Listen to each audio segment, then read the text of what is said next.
दुनिया बदल रही है। कल के युद्ध सिर्फ जमीन, समुद्र या हवा में नहीं लड़े जाएंगे। एक नया युद्ध क्षेत्र सामने आया है जो वंस और जीरोज, डेटा स्ट्रीम्स और नेटवर्क कनेक्शन से बना है। ये है साइबर स्पेस और ये तेजी से 21वीं सदी का सबसे जरूरी युद्ध क्षेत्र बनता जा रहा है। साइबर अटैक सिर्फ जानकारी चुराने या वेबसाइट्स को डिसरप्ट करने के बारे में नहीं है। ये पावर के हथियार हैं जो इंफ्रास्ट्रक्चर को क्रिपल कर सकते हैं, इकोनॉमीज को डिसरप्ट कर सकते हैं और यहाँ तक कि इलेक्शंस के नतीजों को भी प्रभावित कर सकते हैं। युद्ध के इस नए युग में शांति और संघर्ष के बीच की रेखाएं धुंधली हैं और दुश्मन दुनिया में कहीं से भी कभी भी हमला कर सकता है। साइबर वॉरफेयर का एवोल्यूशन तेज और बेरहम रहा है। जो साधारण प्रैंक्स और वैंडलिज्म के कामों के रूप में शुरू हुआ था, वो सोफिस्टिकेटेड ऑपरेशंस में बदल गया है, जिससे असली दुनिया में नुकसान होने की क्षमता है। दुनिया भर के देश तेजी से अपनी साइबर क्षमताओं को डेवलप कर रहे हैं, ये मानते हुए कि साइबर स्पेस में डोमिनेंस राष्ट्रीय सुरक्षा और वैश्विक प्रभाव को बनाए रखने के लिए जरूरी है। साइबर वॉरफेयर जियोग्राफिकल बाउंड्रीज को पार करने और क्रिटिकल इंफ्रास्ट्रक्चर को टारगेट करने की क्षमता रखता है। Power grids, transportation system, financial institution और कम्युनिकेशन नेटवर्क वल्नरेबल हैं। ये सिस्टम अब डिजिटल बैटलफील्ड की फ्रंट लाइंस पर हैं। क्रिटिकल इंफ्रास्ट्रक्चर पर साइबर अटैक्स के कॉन्सिक्वेंसेस विनाशकारी हो सकते हैं। एक बड़े शहर की कल्पना कीजिए जो अंधेरे में डूब गया है। ये असली और मौजूद खतरे हैं जिनका सामना करने के लिए देशों को तैयार रहना चाहिए। साइबर वॉरफेयर की शैडोवी दुनिया में स्टेट स्पॉन्सर्ड हैकर्स एक प्रमुख भूमिका निभाते हैं। ये अपने बेसमेंट से ऑपरेट करने वाले लोन वोल्व्स नहीं हैं। ये हाईली स्किल्ड लोग हैं जो कोऑर्डिनेटेड टीम्स में काम करते हैं, अक्सर अपनी सरकारों के बैकिंग और रिसोर्सेज के साथ। इनके ऑब्जेक्टिव्स पर्सनल गेन नहीं है, बल्कि डिजिटल रेल्म में अपने देश के स्ट्रेटेजिक इंटरेस्ट्स को आगे बढ़ाना है। साइबर अटैक का एट्रीब्यूशन एक जटिल और अक्सर विवादास्पद मुद्दा है। साइबर अटैक दुनिया में कहीं से भी लॉन्च किए जा सकते हैं। इससे परपेट्रेटर्स को अकाउंटेबल ठहराना मुश्किल हो जाता है।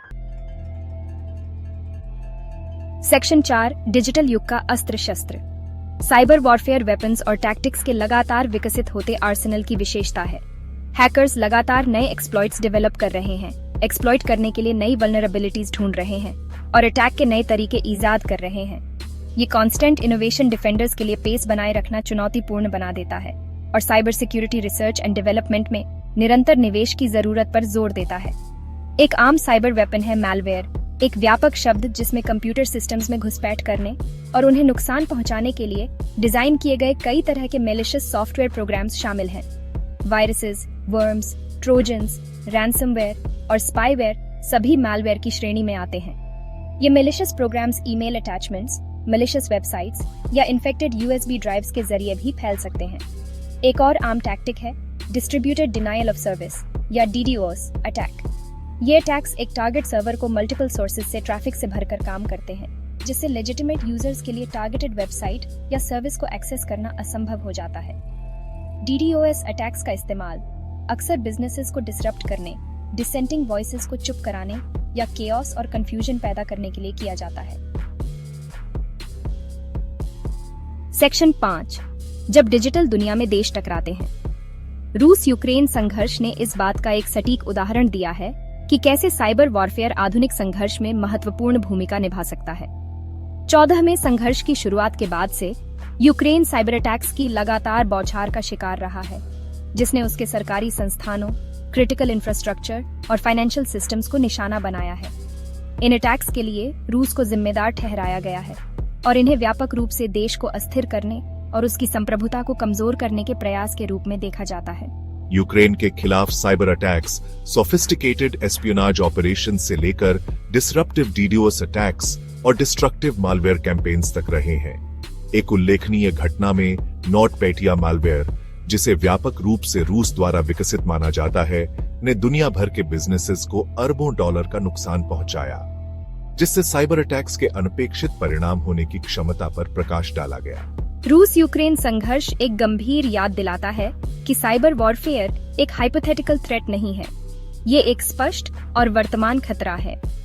इस संघर्ष ने साइबर थ्रेट से निपटने में अंतर्राष्ट्रीय सहयोग के महत्व और साइबर स्पेस में एंगेजमेंट के स्पष्ट नियमों की आवश्यकता को भी रेखांकित किया है। सेक्शन 6 साइबर संघर्ष की भारी कीमत। साइबर अटैक के कॉन्सिक्वेंसेस दूरगामी और लंबे समय तक चलने वाले हो सकते हैं। तात्कालिक आर्थिक और राजनीतिक लागतों से परे, साइबर अटैक विश्वास को कम कर सकते हैं, प्रतिष्ठा को नुकसान पहुंचा सकते हैं और स्थिरता को कमजोर कर सकते हैं। अभिव्यक्ति की आजादी पर भी उनका द्रुतशीतन प्रभाव पड़ सकता है, क्योंकि व्यक्ति और संगठन प्रतिशोध के डर से बोलने से हिचकिचा सकते हैं। क्रिटिकल इंफ्रास्ट्रक्चर को निशाना बनाना इस बात को लेकर गंभीर चिंताएं पैदा करता है कि साइबर अटैक से फिजिकल डैमेज और यहाँ तक कि जान माल का नुकसान भी हो सकता है। पावर ग्रिड पर एक सक्सेसफुल साइबर अटैक व्यापक ब्लैकआउट्स का कारण बन सकता है, जिससे अस्पताल, परिवहन प्रणालियां और अन्य जरूरी सेवाएं बाधित हो सकती हैं। इसी तरह वाटर ट्रीटमेंट प्लांट पर हमला पानी की आपूर्ति को दूषित कर सकता है, जिससे लाखों लोगों का स्वास्थ्य खतरे में पड़ सकता है। साइबर अटैक की बढ़ती सोफिस्टिकेशन और फ्रीक्वेंसी साइबर सिक्योरिटी के लिए एक कॉम्प्रिहेंसिव और कोऑर्डिनेटेड अप्रोच की जरूरत पर प्रकाश डालती है। इस विकसित होते खतरे के खिलाफ साइबर डिफेंसेस को मजबूत करने, जागरूकता बढ़ाने और लचीलापन बनाने में सरकारों, व्यवसायों और व्यक्तियों सभी की भूमिका है। सेक्शन 7, डिजिटल दौर से आगे रहना। साइबर थ्रेट्स के लगातार विकसित होते परिदृश्य में ज्ञान ही शक्ति है। नवीनतम साइबर थ्रेट्स, वल्नरेबिलिटीज और डिफेंस स्ट्रैटेजीज के बारे में जानकारी रखना व्यक्तियों और संगठनों दोनों के लिए जरूरी है।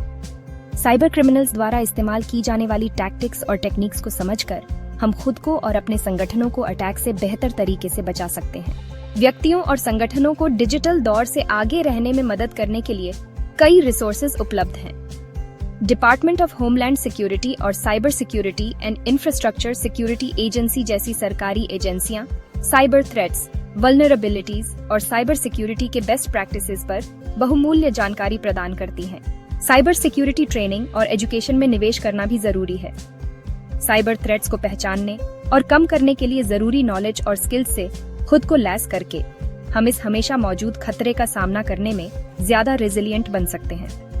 साइबर सिक्योरिटी सिर्फ आईटी प्रोफेशनल्स की जिम्मेदारी नहीं है, ये एक साझा जिम्मेदारी है जिसके लिए सभी की सक्रिय भागीदारी की आवश्यकता होती है।